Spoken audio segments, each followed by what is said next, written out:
Hey, ladies and gentlemen, this is Carmine Sabia for Explain America, and President Donald Trump has sent shockwaves through D.C. with his comments on Pam Bondi after what a lot of people are calling a debacle in the Epstein rollout.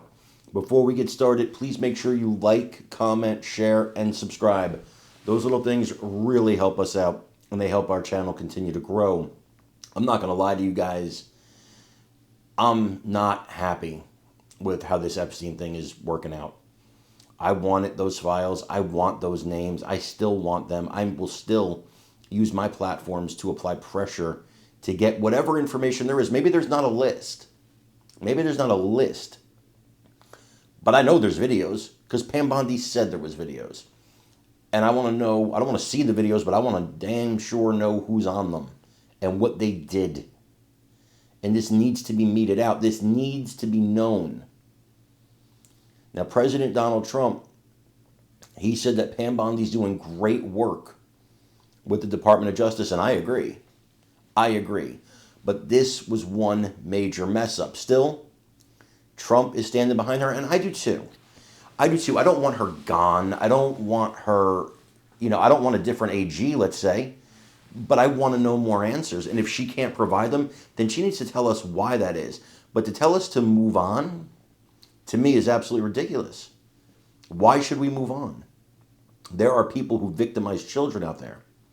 We need to find those people and bring those people to justice. Now, I do believe that maybe what's happening is there is a plan to bring these people to justice. But if they release names, if they start meeting this out in public, it would ruin those cases. That's a distinct possibility and something I think we should all consider. I want you to hear what President Trump had to say and let me know what you think in the comments. David, tell us what you're learning here.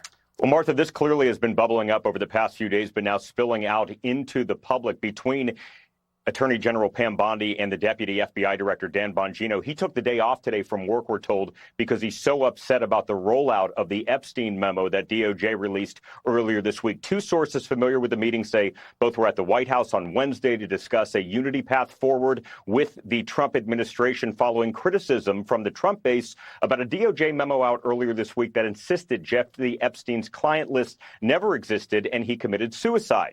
Now, this after Bondi, FBI Director Kash Patel and Bongino for months said Epstein information would indeed be released in some form. Bongino apparently was so upset, again, he did not come to work. One source says they haven't seen him since Wednesday at work, and he may end up resigning.